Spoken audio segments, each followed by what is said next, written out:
one ordinary day, I was waiting for my husband to come home from work, and my two sons went to Cypher. Everything changed, and I heard this terrific noise. It was just like a giant cauldron of water being poured onto a fire, a shh sort of noise, you know.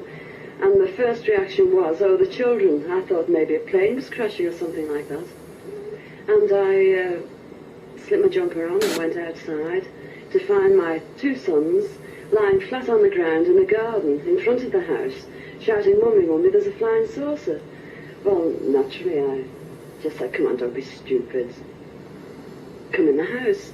But felt sort of a strange sensation.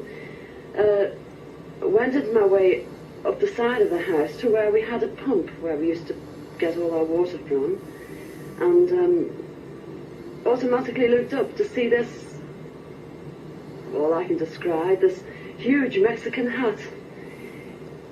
It was stationary, this thing, and it was bright silver in colour, and it had a dome. It was tilted to sort of, I could see the occupants in it. You saw people in it? I saw people in it. There were two people in there. These people were beautiful people. That's the only way I can describe them. They had long golden hair, like a page boy bob, just like the old kings. You used to see photographs of the old kings. And the colour of the hair was golden. Now, I was really... What were they dressed in? They had a sort of a polo neck jumper affair, like a ski top suit, in pale blue. Now, these people weren't sat behind, one behind the other. They were sat together, but this, whatever it was tilted so that I could see them and they could see me. Were you looking at them through windows, through portholes? Or? No, not portholes. It was just sort of like a cockpit, I suppose, that had this perspex or glass or whatever it was. They could see me anyway, and I could see them. And they had beautiful faces. I shall never forget their faces as long as I live. Their foreheads seemed to be a bit larger than, you know, the bottom of their faces as normal people you would expect to see.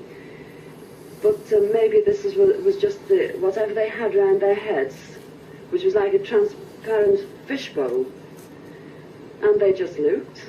And I was absolutely paralytic with fear. I couldn't move, although my mind was ticking over. And they looked so sympathetic that I was just mesmerised for what seemed to be, ages, but it could have only been seconds. And I turned to sort of look down at the boys, was unaware that they were with me, because I was so absorbed. And the next thing, I looked up, and it was gone. How low had it been? It had been the height, I couldn't tell you. But the house that you've seen, it was just on top of the roof. It was hovering on top of the roof. How big was it compared with the size of the house? It swallowed the whole circumference of the roof. I couldn't see, the roof was completely blotted out. The chimneys I couldn't see. All I could see was this massive object that I described as like a Mexican hat without the bubbles. And then it flew away sideways or upwards? No, I didn't see. I just looked up and it had gone. But I assume it went straight up. Because for a short while after in the sky I looked around and I said to my two boys, "Well, can you see anything? Can you see anything?" And they said, "There it is, Mum." And they pointed up and I watched it. It was just like a little cotton reel in the sky. And it circled us 3 times. It went round 3 times and then it just shut off. And that was it. When I started to analyse myself afterwards, I feared that I might have had an hallucination. But then I knew I hadn't had, because my sons were so sure about what they'd seen and what I'd seen. And it went through my mind that it was a secret weapon from Russia. And then I thought, well, it can't be that, because if they had something like that, they wouldn't need to fear anybody or anything. Were you scared by it? Did you run indoors? Oh, I was petrified. I couldn't move. I couldn't move a muscle. I was paralysed with fear.